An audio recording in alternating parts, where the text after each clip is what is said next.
በስመ አብ ወወልድ ወመንፈስ ቅዱስ አህዱ አምላክ። ክቡር መምህራችን፣ ወንድሞቼ፣ እህቶቼ በሉ እግዚአብሔር ፍጹም ሰላም እላችኋለሁ። እንደምን አረፈዳችሁ? እንደምን እስከዚህ ሰዓት ደረሳችሁ? አሜን። መመስገን የባህሪ ገንዘቡ የሆነ ልዑል እግዚአብሔር አምላካችን ስሙ ከምድር እስከ አርያም በቅዱሳኑና በእኛ በደካሞቹ አንደበት የተመሰገነ የተከበረ ከፍ ከፍ ያለ ይሁንልን። እንኳን አደረሳችሁ። ያው በዓል ነው። ከዛ ደግሞ ለእናንተም የእናንተም በዓል ነው። ስለዚህ እግዚአብሔር አምላክ ወዶ ፈቅዶ ለዚች ቀን ለዚህ ሰዓት ስላደረሰን ስሙ የተመሰገነ ይሁን። ያው ዓመት ሙሉ የተማረን ሰው ብዙ ማስተማር አያስፈልግም፣ ቃላት ማባከን ነው የሚሆነው። ግን ለጥቂት ደቂቃ እግዚአብሔር አምላካችን ቢወድ ቢፈቅድ ከኔ ጋር ቆይታ እናደርጋለን። በመካከላችሁ ተገኝቶ የሚረባንን የሚጠቅመንን ፍሬ የምናፈራበትን ቃሉ እንዲያስተምረን ቅዱስ ፈቃዱ ይሁንልን። መነሻ የምናደርገው ኃይለ ቃል በማቴዎስ ወንጌል ምዕራፍ 10 ከቁጥር 16 ላይ ያለ ኃይለ ቃል ነው። እንደ በጎች በተኩላዎች መካከል እልካችኋለሁ ይላል ጌታ እግዚአብሔርና ይሄንን ቃል ነው መነሻ አድርገን የምንነጋገረው።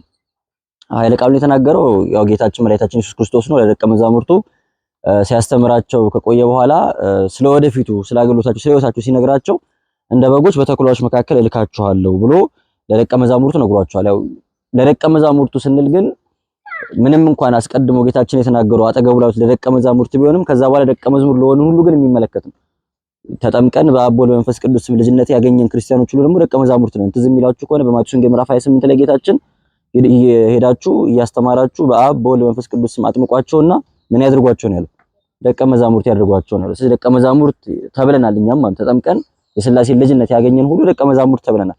ደቀ መዝሙር ደግሞ ስራው ተምሮ ማስተማር፣ የእግዚአብሔርን ቃል ይማራል፣ የእግዚአብሔርን ቃል ያውቃል። ከዛ በኋላ ያንን የተማረውን ቃል የተማረውን ሕይወት ደግሞ ይኖረዋል፣ በመኖር ውስጥም ያስተምረዋል ማለት ነው። ደቀ መዝሙር ከሆነም በኋላ የእግዚአብሔርን ቃል ለማስተማር ያልተጠራ ሰው የለም። ሁላችንም የእግዚአብሔርን ቃል ለማስተማር የጠራ ነው። አንዳንዱ የተሰጠው ጸጋ መናገር ከሆነ እንደኛ እዚህ መድረክ ላይ ቆሞ ወደ ላይ ቆሞ ሊናገር ይችላል። ባይናገርም ግን በህይወቱ በኑሮ ወንጌልን ለማስተማር ያልተጠራ ክርስቲያን የለም። ሁሉም ክርስቲያን በሚኖረው ኑሮ በእያንዳንዱ እርምጃው በጉዞው ሁሉ የተሰበከለትን የምስራች ወንጌል ለመስበክ ወይ ደግሞ የተሳለበትን የሥላሴን መልክ የማሳየት የሚኖረውን ወንጌል ህይወቱ ኑሮ በራሱ ስብከት ሆኖ የማስተማር ሌሎችን የማምጣት ግዴታ አለበት ማለት ነው። ስለዚህ ጌታችን እንደ በጎች በተኩላዎች መካከል እልካችኋለሁ ሲላቸው እየተናገረ ያለው ይሄንን አስተውላችሁ ከሆነ እልካችኋለሁ ነው ያለው። እንደ በጎች በተኩላዎች መካከል ትሄዳላችሁ አላለም አይደል? እልካችኋለሁ ነው ያለው። እልካችኋለሁ ማለት ምን ነው የሚያሳየው? አገልግሎቱ የኔ ነው እያለ ነው።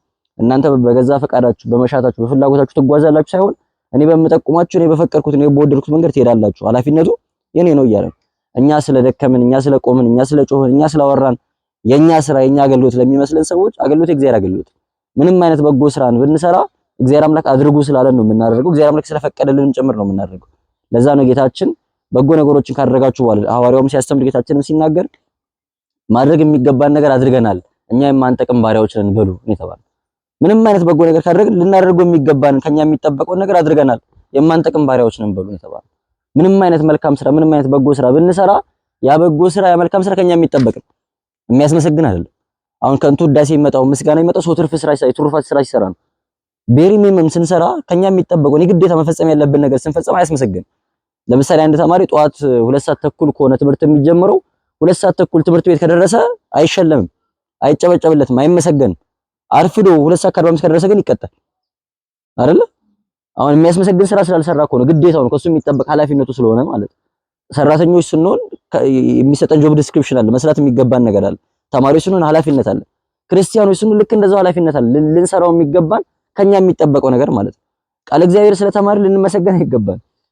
ንስሐ ስለገባን አንመሰገንም፣ ከንቱ ውዳሴ የለውም። ስለቆረብን አቤት እንትና ተብለን ልንመሰገን አይገባንም። ይሄ እያንዳንዱ ክርስቲያን የግድ ሊያደርገው የሚገባው ቤር ሚኒመም ነው እንጂ የትሩፋት ስራ አይደለም፣ ተጨማሪ ስራ አይደለም፣ ትርፍ ስራ አይደለም ማለት። ትርፍ ስራ ነው የሚያስመሰግን። ስለዚህ ስራችን ሁሉ አገልግሎታችን ሁሉ እግዚአብሔር ስለፈቀደው እግዚአብሔር ስለሻተው የምናደርገው እንደሆነ አስበን የእሱን ፈቃድ የእሱን በጎነት አስበን ይሄ የእግዚአብሔር ፈቃድ ነው እግዚአብሔር አድርግ ስላለ እግዚአብሔር ስለረዳኝ እሱ ስለፈቀደልኝ ነው የማደርገው እንጂ በራሴ መነሳሳት በራሴ አቅም በራሴ ኃይል አይደለም ብለን እሱ እንደሚል እንድናስብ ነው ጌታችን እልካችኋለሁ እንደ በጎች በተኩላዎች መካከል እልካችኋለሁ ብሎ አገልግሎቱ የእሱ ኃላፊነቱ የእሱ እንደሆነ እንድንረዳ አደረገን። ባለቤቱ እሱ እንደሆነ እንድናረጋ አደረገን ማለት ነው።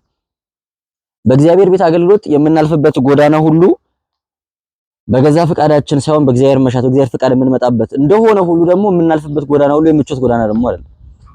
አሁን ክርስቲያኖች ልንረዳቸው ልናውቃቸው ከሚገቡ በጣም መሰረታዊ ጉዳዮች አንዱ ይሄ ነው። ክርስቲያን ሆነን ስንጠራ ተድላ ቃል አልተገባልን። ክርስቲያን ሆነን ስንጠራ ምቾት ቃል አልተገባልን። ሁሉ ነገር ይሳካላችኋል፣ አማኝ ስለሆናችሁ ጎበዝ ስለሆናችሁ ስለምትጥሩ ስለምትታገሉ ሁሉ ነገር መልካም ይሆንላችኋል፣ በጎ ይሆንላችኋል አልተባልንም። በዓለም ሳላችሁ ተድላ አላችሁ አልተባልንም አይደል? በዓለም ሳላችሁ ምን የተባልነው? መከራ አለባችሁ ነው የተባልነው። እንደ በጎች በተኩላዎች መካከል እልካችኋለሁ ማለት ይሄ መከራ አለባችሁ ነው የተባልነው።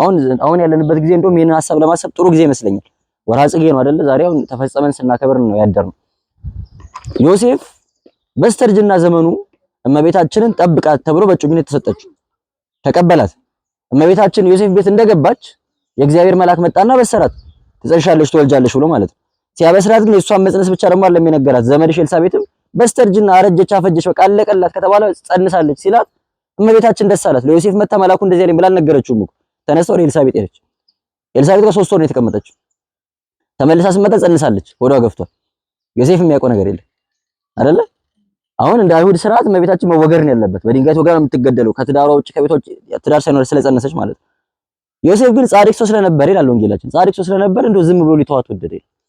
ለማንም ሳይናገር የፈለጉትን ያስቡ ከሱ ነው ካሉ የሚያስቡ ዝም ብዬ ልተዋት ብሎ አሰበ ይላል። እኔ ልቦናውን ሐሳብ ስላወቀ ነው እግዚአብሔር መልአክ መጣና የጸነሰችው ከመንፈስ ቅዱስ ነውና እጮኛን ማርያምን ለመውሰድ ምን እንዳትፈራ ካለው በኋላ ይሄ ህዝብና አሕዛብ የሚድኑበት ኃያል የሆነ ድንቅ መካር ኃያል እያለ ቀድሞ በነቢያት የተነገረውን የጌታችንን ታላቅነት፣ የጌታችን ኃያልነት፣ የጌታችን አምላክነት፣ የጌታችን አዳኝነት ነገረው ማለት ነው። ዮሴፍ ይህንን ዜና ሰምቷል። እመቤታችን ከወለደች በኋላ ግን ያው መልአክ ተመልሶ መጣና ሄሮድስ ሊገድለው ስለሚፈልግ ሕፃኑና እናቱን ይዘው ወደ ግብጽ ሽሽ አሉ። አሁን ዮሴፍን ሆናችሁ አስቡ። እንዴ ኃያል ነው አላልክም? ድል አድራጊ ነው አላልክም? ያሸንፋል አላልክም? በምትጦርበት ዘመን በስተርጅና ዘመን ማረፍ ሲገባኝ ቤቴ መቀመጥ ሲገባኝ ወደ በረሃ ተሰደድ ትለኛለህ እንዴ ብሎ አላማረር። የጌታችን አባቱ ነው ያልወለደውን ልጅ አባቱ ነው ማሳደጉ። እኛ በእኛ አእምሮ ሽልማት ነው አይደል የሚያስፈልገው? በቃ የሆነ ሽልማት ያስፈልጋል፣ ክብር ያስፈልጋል ልንን እመቤታችን አስቧት። ገና በ15 ዓመቷ በድንግልና የወለደችውን ሕፃን ጌታን ስለወለደች ዓለምን ሁሉ የሚመግበውን አምላክ በእቅፏ ስለያዘች ጡቶቿን ስላጠባችው በአይን የሚታዩትንም በአይን የማይታዩትንም የሚመግበው እሱ ነው አይደል? ባክቴሪያና ቫይረስ እኮ የሚመገቡት በእግዚአብሔር እጅ ነው ታውቃላችሁ። እኛን ስለሚያሳምሙን ጠላት አድርገን ልናስባቸው እንጂ እግዚአብሔር ነው የሚመግባቸው። እሱን ይዛ ግን ተራበች። እሷ በር እያንኳኳች ራበኛለች፣ መግቡኛለች፣ እመቤት ውሃ ጠማኛለች። የጌታችን አገልጋዮች መሆናቸው ለጌታችን ልዩ ለሆነ አገልግሎት የመረጣቸው መሆናቸው ተድላን አይደለም የሚሰጣቸው። ምቾትን ብቻ ይዞላቸው አልመጣም። አያችሁ አስተዋላችሁ? ክርስቲያኖች መሆናቸው ምቾትን ብቻ ይዞ አይመጣም ማለት ተድላን ይዞ አይመጣም ማለት። ቅዱስ ዮሐንስ አፈወርቅ ሲናገር በእውነት በረከቱ ይደርብን። ሰው ህይወቱ ምቾት ብቻ ተድላ ብቻ ከሆነ ልል ዘሊል ይሆናል፣ ይዘናጋል። በቃ ምንም we take everything for granted ማለት ነው። እግዚአብሔርን ማሰብን እንዘነጋዋለን፣ እንተዋለን። ህይወቱ ደግሞ መከራ ብቻ፣ ስቃይ ብቻ፣ ችግር ብቻ ከሆነ ደግሞ ተስፋ ይቆርጣል። በቃ እግዚአብሔር የለም ትቶኛል፣ እግዚአብሔር አይመለከተኝም ብሎ ያስባል። ስለዚህ እንደዛ እንዳንሆን አለ ቅዱስ ዮሐንስ አፈወርቅ። ከዛም ያስቀምሰናል፣ ሰላሙን ይሰጠናል። ደስ ሲለን ደግሞ ፈተናውን ደግሞ ያመጣል። ልል ዘሊልም አንሆንም፣ ተስፋም አንቆርጥም። እግዚአብሔርን ሳንረሳ እግዚአብሔርን ሳንተው እንጓዛለንና አለ። የክርስቲያን ኑሮ እንደዛ ነው። እንደ በጎች በተኩላዎች መካከል ልካችኋለሁ አለ። አስቡት፣ በጣም ብዙ በጎች፣ በጣም በሺዎች የሚቆጠሩ በመቶዎች የሚቆጠሩ በጎች ያሉበት ቦታ ላይ አንድ ተኩላ ቢመጣ ምን ያክል ኪዮስ ይፈጥራል? ምን ያክል ግርግር ይፈጥራል? ከዛ ደግሞ አንድ የበግ ጠቦት ሆናችሁ በተኩላዎች መካከል ስታልፉ ደግሞ በተኩላ መንጋ መካከል ስታልፉ ደግሞ አስቡት ምን ያክል እንደሚያስጨንቅ ማለት ነው። እንደ በጎች በተኩላዎች መካከል ልካችኋለሁ። አስፈሪ ይመስላል አይደል? ያስጨንቃል። ቅዱስ አምብሮስ የሚባለው ቤክሲያን ሊቅና ሊቁ አውግስጢኖስ ሲናገሩ ምን ይላሉ? ያቺ ጠቦት ያቺ በግ በተኩላዎች መካከል የምትላከው የተኩላ ራት ሆና እንድትቀር አይደለም፣ እዛው ቦጫጭቆ እንዲያስቀሯት አይደለም። ይልቁንም የበጓ መዓዛ የበጓ ሕይወት ተኩላውን ወደ በግነት እንዲቀይር ነው። ተኩላዎቹን በግ እንዲያረጋቸው ነው፣ ክፉዎቹን የዋህ እንዲያረጋቸው ነው፣ አውሬዎቹን ገራም እንዲያደርጋቸው ነው እንጂ ተቀራምተው ገለው እንዲያስቀሯት አይደለም። ይወጭሯታል እኮ መንገዱ አይመችም አይደል? ይጮሁባታል፣ ያስደነግጧታል፣ ያስፈሯታል። እሷ ግን በጽናት በእግዚአብሔር ኃይል በመካከላቸው መራመዷ እነዛ ሰዎች እግዚአብሔር እንዲያስቡ ያደርጋቸዋል። ወደኛው ታምጣችሁ እንድትመለከቱት ነው ይሄንን ነገር። ስለዚህ ያቺ በግ በተኩላዎች መካከል መላኳ የተኩላ ራት ሆና እንድትቀር ወይ ደግሞ እዛ ጠፍታ እንድትቀር ሞታ እንድትቀር ሳይሆን ተኩላዎቹን እንድትዋጃቸው እንድታመጣቸው ሕይወት እንድትሆናቸው ነው በማለት ይናገራል ማለት ነው። ቅዱስ ዮሐንስ አፈወርቅም ሲናገር ምን ይላል? ተኩላዎቹንም በቁጣና በኃይል ሳይሆን በጠቦቶቹ በጎነትና ትሕትና ይገዛቸዋል። በቁጣ አይደለም፣ በኃይል አይደለም፣ በማስፈራት አይደለም። በጎቹ ወይም በጠቦቶቹ ትሕትናቸው፣ በእነሱ ትዕግስት፣ በእነሱ ራስን መግዛት፣ በእነሱ አገልግሎት ተኩላዎቹን ገዝቶ የራሱ ላይ ያደርጋቸው ነው እንጂ ጠቦቶቹ እንዲጠፉ አይደለም። በዙሪያችን በጣም ብዙ ተኩላዎች ቢኖሩ አሁን የመጀመሪያው ትርጓሜ የሚሆነው እሱ በዙሪያችን እግዚአብሔርን የማያውቁ እንደ እግዚአብሔር ሐሳብ የማይኖሩ እንደ እግዚአብሔር ፈቃድ የማይኖሩ ክርስቲያኖችን እንደ መንጋ እንደ በግ ሊቀራመጡ የመጡ ብዙ ተኩላዎች ይኖራሉ አይደል? መቼስ ሰማዕትነት ምናምን ነገር ድሮ ታሪክ ነበር። በታሪክ ነበር የምናውቀው። ዲዮቅልጥያኖስ እንደዚህ አድርጎ በዘመነ ሰማዕታት ምናምን እያልን ነበር፣ ሄሮድስ እያልን ነበር። አሁን ሰማዕትነት ዜና ነው፣ ታሪክ አይደለም። በዛሬው ቀን ይሄን ያክል ቁጥር እያልን በዜና የምንሰማው ታሪክ ሆኗል አይደል? በኃይል አይደለም፣ በጠላትነት አይደለም፣ በክፋት ብቻ አይደለም። የኛ ትትና የኛ ገራምነት የኛ በጎነትም ምን ያደርጋል? ይመልሳል ነው። እነዛን ተኩላ የነበሩትን በጎ ያደርጋቸዋል፣ ይመልሳቸዋል የሚለውን ቅዱስ ዮሐንስ አፈወርቅ ያስተምራማ። ይሄ ማለት ተዘናጉ፣ ችላ በሉ፣ ተው ማለት አይደለም። ሰማዕትነት የእምነትና የጽናት ውጤት። ሰው አማኝ ሲሆንና ሰው ጽኑ ሲሆን ነው ሰማዕት የሚሆነው። ዛሬ ሰማዕት እየሆነ ያለነው በስንፍናችን፣ በእምነታችን፣ በጽናታችን አይደለም። ሰነፎች ስለሆነ ማድረግ የሚገባን ነገር ስላላደረግን ማለት ነው። የኔና የእናንተ ኃጢአት ውጤት ነው ዛሬ ብዙ ንጹሃን ክርስቲያኖች እንዲገደሉ እንዲሞቱ የሚያደርጋቸው። ከዛ ደግሞ ጌታው ፍረድ ለማለት እንኳን አንደበት የለም። እግዚአብሔር ሲፈርድ አይመርጥም። ሊፈርድ ከመጣ በእኛም ላይ ነው የሚፈርደው። እኛ ስላልተመለስን፣ እኛ ንጽህናው ስለሌለን፣ ትትናው ስለሌለን፣ ቅድስናው ስለሌለን እግዚአብሔር ፊት ቆመን እንኳን ለማልቀስ የእሱን ምሕረት የእሱን ፍርድ ለመማፀን እንኳን አቅማተን። መፍትሄው የኛ መመለስ ነው የመጀመሪያው መፍትሄ ማለት ነው። እንደ ክርስቲያን እኮ አንድ ክንድ ሆነን አንድ ሐሳብ ሆነን አንድ ልብ ሆነን ማገልገል መኖር የምንችለው እኛ ስንመለስ። መመለስ አለመቻላችን ትልቁ ችግር ነው። ኃይልን ብቻ ጉልበትን ብቻ ጦርን ብቻ አይደለም ማሰብ ያለብን። የኔና የናንተ ትሕትና፣ የኔና የናንተ ቅድስና፣ የኔና የናንተ ንጽህና እነዚህን ክፉ የተባሉ ተኩላዎችን ምን ሊያደርጋቸው ይችላል? ጠቦት ሊያደርጋቸው ይችላል ማለት ነው። ጠቦት ሊያደርጋቸው ይችላል። ይሄ እነሱ ጠቦቶች ሲሆኑ ደግሞ ነብዩ ኢሳይያስ በትንቢቱ ምዕራፍ 65 ቁጥር 25 ላይ እንደተናገረ ተኩላዎቹና ጠቦቶቹ አብረው ይመገባሉ እንዳለ፣ አስቀድመው ተኩላዎቹ ጠቦቶቹን ነበር የሚመገቡት። አሁን ግን ተኩላዎቹና ጠቦቶቹ አብረው የክርስቶስን ስጋ ይመገባሉ ማለት ነው። አንድ ህዝብ ይሆናሉ፣ አንድ አካል ይሆናሉ ማለት ይሄ በትልቁ ልናስበው የሚገባው ጉዳይ ነው ማለት ነው። ስለዚህ ይህንን በማድረግ ክርስቶስን ልንመስለው ግድ ነው። ክርስቶስ አስቀድሞ በመጽሐፍ ቅዱስ እንደተነገረ ነቢያቱም ሐዋርያቱም እንደተናገሩለት ማለት ነው። ቅዱስ ዮሐንስ መጥምቅ ሲናገር ትዝ አይላችሁ? ዮሐንስ ወንጌል ምዕራፍ 1 ላይ የዓለምን ሁሉ የሚያስተሰርየው የሚያጠፋው የእግዚአብሔር በግ እነሆ አላለውም? ጌታችን የዓለምን ኃጢአት ለማስተሰር የሚመጣ በግ ማለት በግ ሆኖ ስለመጣ ተኩላዎች ተቀራመቱት፣ በመስቀል ላይ ያቆሙት። እሱ ግን በመስቀል ላይ ተሰቅሎ ተኩላ ሆነን የሰቀልነው እኛን ዋጀን፣ ተቤዠንና ምን አደረገን? መንጋው አደረገን ማለት የእሱ አደረገን።